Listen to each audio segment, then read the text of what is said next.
बिस्मिल्लाहिर्रहमानिर्रहीम, अस्सलाम वालेकुम।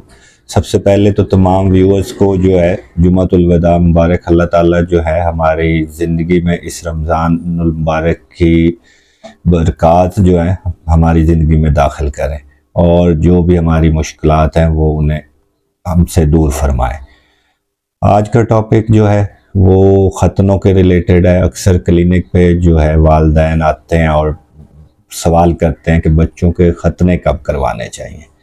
जो ख़तनों का अमल है ये हमारी जो है कल्चरल और मजहबी जो है रवायात में से एक है और ये हमारे मजहबी जो है जुज़ में से एक अहम जुज़ है। अब ख़तनों का अमल जो है वो बच्चों में मोस्टली जो है डॉक्टर कब रिकमेंड करते हैं, और अगर हम ख़तने नहीं करवाएंगे तो उससे क्या होगा, अगर लेट ख़तने करवाएंगे तो उससे क्या होगा। वीडियो शुरू करने से पहले जो है आप चैनल को सब्सक्राइब कर लें और बेल आइकॉन को प्रेस कर लें ताकि आपको वीडियोस मिलती रहें। जो ख़तनों का अमल है ये बेसिकली एक सर्जिकल अमल है जिसमें जो है हमारे जो उज़्व ख़ास है उसके आगे जो बच्चों की स्किन बड़ी होती है उसको रिमूव किया जाता है, उसको कट करके तो रिमूव कर दिया जाता है।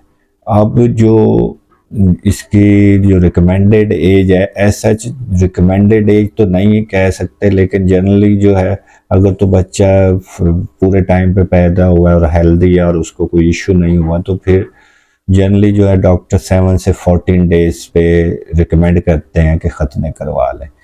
इतनी जल्दी रिकमेंडेशन की वजह यह है, एक तो बच्चों का जो स्किन का हीलिंग प्रोसेस है वो एक्टिव होता है और जल्दी जो है हीलिंग हो जाती है। सेकेंडली जो है बच्चा जो है कम तनाव का शिकार होता है। जैसे ही बच्चे की एज बढ़ती है तो प्रॉब्लम हो सकते हैं। इसके अलावा मोस्टली जो हमारे यहाँ होता है थोड़ा डिले किया जाता है। डिले करने की वजह जो है मोस्टली ड्यू टू जो है कल्चरल इश्यूज भी हैं और ड्यू टू एजुकेशनल इश्यूज भी हैं।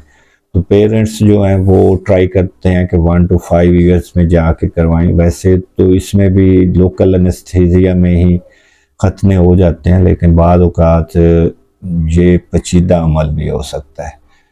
5 साल से ऊपर वाले जो एज है उसमें भी ख़तने होते हैं और इवन अडल्ट एज में भी होते हैं, लेकिन इसमें प्रॉब्लम ये होता है कि जितना आप लेट करते जाएंगे तो जो हमारे पेशाब वाली नाली है उसकी जो है तंगी हो सकती है, जिसको मेडिकल कंडीशन में हम फिमोसिस कहते हैं।